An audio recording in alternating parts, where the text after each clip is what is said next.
What'd you think you were doing when you played that video game? I was playing another Rockstar game. It's not illegal to play a video game. I know my rights. Can you describe this Rockstar game for me? Yeah, typical stuff. Hijacking cars, shootouts, you know, a typical Rockstar game.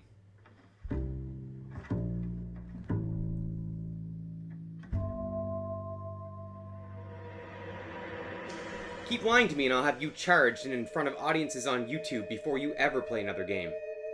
How can you possibly prove I played anything than just another Rockstar game? We found the game, buddy, lying on your coffee table right in the game room. Rockstar hadn't released anything in like 3 years. I didn't know I was going to be playing the cop this time.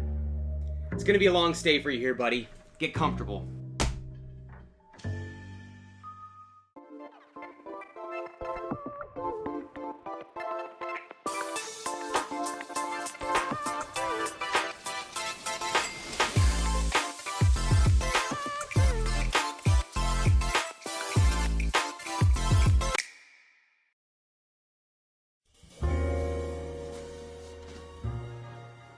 When I hear Rockstar Games, my mind immediately goes to Grand Theft Auto. And since the release of GTA 1 back in 1997, the two names have become virtually synonymous. I picked up LA Noire shortly after its 2011 release and quickly realized that it wasn't just another GTA game, and far from it.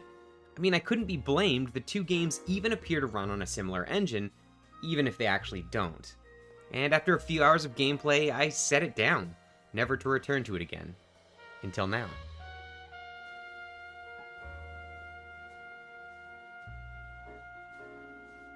LA Noire plays and feels a lot like Grand Theft Auto. Driving cars around big open world maps and getting into shootouts, it's no wonder why some probably felt a little let down when they realized that's pretty much where the similarities end. But in giving this one a second chance, I came to love the differences that much more.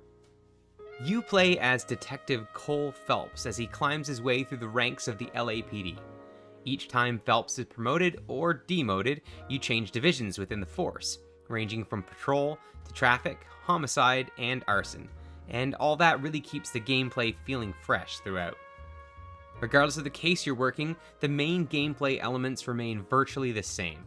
Cases generally involve investigating crime scenes by searching for clues, following any leads by talking to witnesses, and finally interrogating suspects, resulting in conviction, even though they might not always be guilty.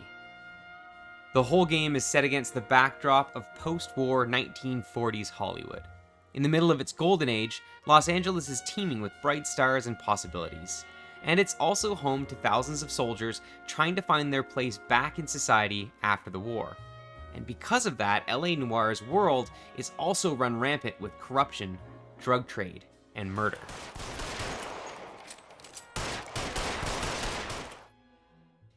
What sets LA Noire apart is its authenticity and realness. Game developers use an innovative motion capture system to most notably capture detailed expressions of real-life actors playing characters in the game.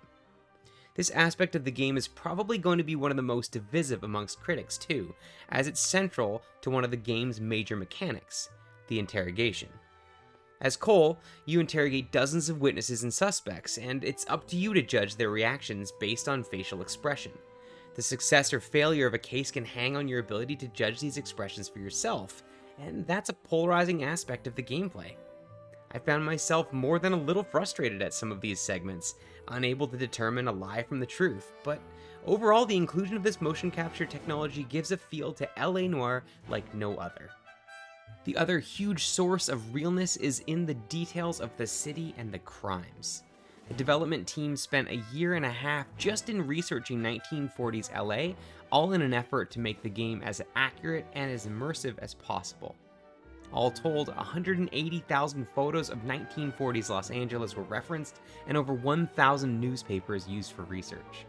Some of the crimes investigated by Cole in the game are based on real-life events, with one homicide based on an actual unsolved murder from 1947.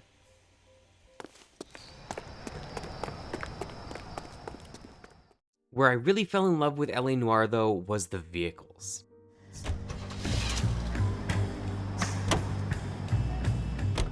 No, they aren't very fast.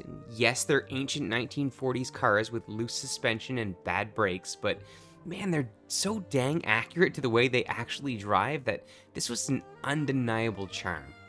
I found myself eager to do something I'm not usually a fan of, trying to unlock every car in the game. Several of Cole's partners will even comment on how they feel about whichever ride you've chosen to drive to work. Jesus, Cole. What's wrong with a good old-fashioned black and white? But I'd be remiss if I didn't bring up the underlying theme of corruption within this game and put an emphasis on just how integral that is to the story and everything going on in it. As the story unfolds, it's as if the entire city is bathed in deceit, lies, and ill intent. An issue that, in the end, even your player character Cole isn't above. Which leads me to my only real beef with LA Noire. There's sort of this gray area around who you're meant to identify with. I mean, you start as Cole, siding with him, playing good cop and husband, and begin to really get behind his moral compass. But it's so late in the game that he completely throws the whole thing in reverse, and just as you're questioning who the heck Cole really is, you're given a new player character to finish the game. I suppose there were just some really strange writing decisions made in the last 10% of the game that were an interesting choice to conclude the story. While I may not have been ready for LA Noire back in 2011, I'm absolutely stoked I went back to it now. The result of all that hard work and attention from the developers is a game that's thoughtful and engaging. Cases will really grab your attention and keep you hooked throughout to completion. And moving through the various departments within the LAPD keeps the whole thing feeling fresh. So no, you can't run over pedestrians or start a shootout in the middle of a busy street, but what LA Noire does that GTA doesn't is absolutely worth your time and made for a more than stellar 3-day rental.